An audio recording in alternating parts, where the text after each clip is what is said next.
Bonjour et bienvenue à ce poster présenté dans le cadre du 7e Congrès méditerranéen de médecine d'urgence à Marseille du 8 au 11 septembre 2013.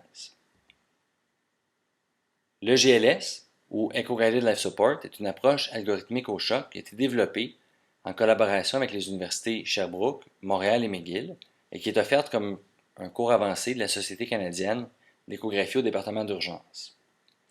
Elle est endossée par l'Association des médecins d'urgence du Québec, l'AMUC, et l'Association des spécialistes en médecine d'urgence du Québec, l'ASMUC. L'arrivée de l'échographie ciblée change dramatiquement la façon avec laquelle nous approchons de réanimation. Le potentiel d'améliorer à la fois notre efficacité et notre précision diagnostique est là, mais il y a des pièges. Donc, comment devrions-nous l'enseigner? Puisque c'est ceci qui déterminera la façon avec laquelle l'échographie ciblée sera intégrée dans la réanimation dans les années à venir. N'oublions pas que notre façon de l'enseigner déterminera les choix qui s'offrent aux médecins de demain. La première tâche que tout clinicien doit accomplir en utilisant l'échographie ciblée est l'acquisition d'images. Vient ensuite l'interprétation de l'image, ces deux dernières menant, ultimement, à l'intégration clinique. Et obtenir la bonne information au bon moment est d'une grande importance en réanimation si nous voulons être efficaces. C'est pourquoi nous avons la CLS. L'échographie peut nous donner beaucoup d'informations. En fait, tellement d'informations que ça peut submerger le clinicien.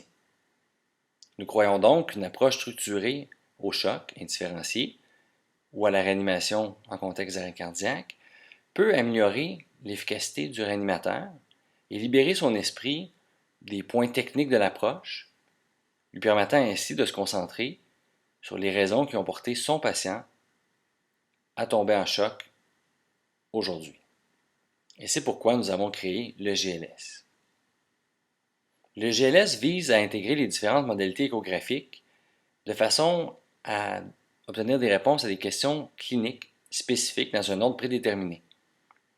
Évidemment, l'échographie ciblée n'est pas toujours nécessaire pour répondre aux 5 questions de l'approche EGLS, mais le clinicien doit toujours les adresser, peu importe.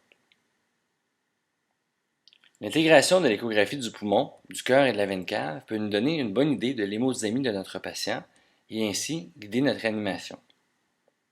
2 microcasts, anglais et français, sont disponibles sur ce sujet plus précis. L'approche EGLS est relativement simple. Les 2 premières questions, sur 5, se concentrent sur les causes mécaniques du choc. Tout d'abord, y a-t-il un pneumothorax? Ensuite, à l'aide de la vue sous-costale, nous déterminerons si le patient est en tamponnade. Et si le patient n'est pas en choc sur une cause mécanique, notre troisième question sera de déterminer s'il peut être hypovolémique au sens absolu ou relatif, c'est-à-dire est-ce que notre patient est en choc hypovolémique ou en choc redistributif. S'il l'est, le ventricule gauche sera hyperdynamique, la veine cave se collable, il n'y a pas de ligne B au poumon. Il est probablement grand temps de déterminer pourquoi il est hypovolémique de façon absolue ou relative, ce qui peut être fait avec ou sans l'aide de l'échographie ciblée.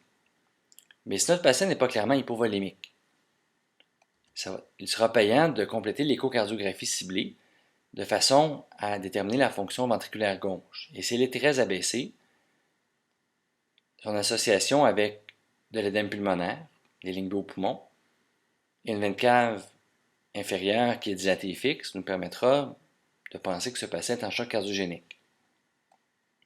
Si à ce stade nous n'avons pas de réponse ou de cause précise au choc de notre patient, il faudra évaluer la possibilité qu'il ait subi une embolie pulmonaire massive et donc rechercher des signes de stress du cœur droit.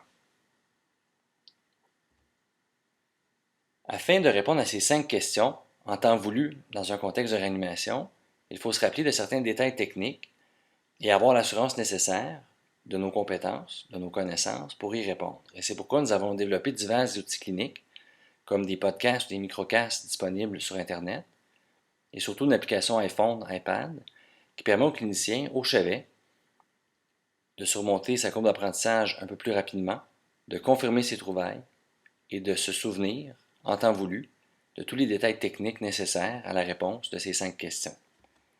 Depuis 2011, environ 350 médecins ont été formés à l'approche EGLS. Une grande part de la formation est axée sur la simulation de codes choc, les mégacodes, un peu comme en ACLS. Les compétences nécessaires à la performance de l'échographie ciblée, l'acquisition de l'image, l'interprétation de l'image et l'intégration clinique du tout est évaluée à l'aide d'un examen écrit, mais aussi de stations cliniques qui permettent d'évaluer directement les compétences du médecin qui a suivi la formation. N'hésitez pas à nous suivre sur Twitter. Nous vous remercions de l'attention portée à notre poster. Maxime Valois et Jean-François Lanctot.